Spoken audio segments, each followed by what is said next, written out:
Pavlov's dogs. If you don't know about Pavlov's dogs, do some research.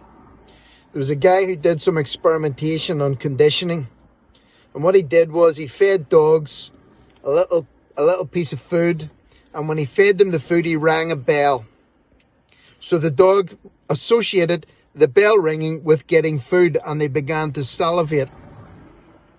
And as time went by, he found out that when he rang the bell but didn't produce any food, the dogs still salivated.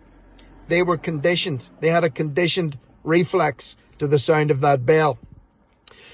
There are millions of people who have been conditioned to respond to the sound of the government's propaganda with blind obedience.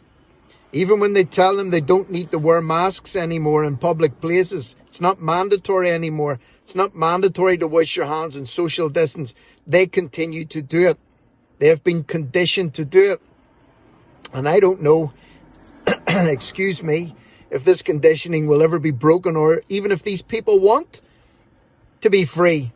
They become used to becoming slaves and blind followers of the man on the TV.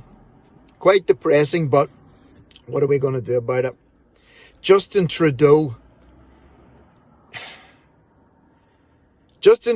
has been in contact with someone with COVID, or at this point, the common cold. He tested negative. He's probably allegedly had his injections. But to be on the safe side, he's hiding, not isolating, hiding in his house for the next 5 days. The Canadian truckers are on their way to Ottawa. Trudeau is a rat of the highest order. He's a slimy, devious rat.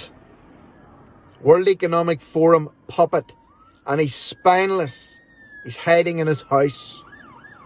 The blue lights are on the road. They're coming for me. If you don't hear back from me tomorrow, send for a lawyer.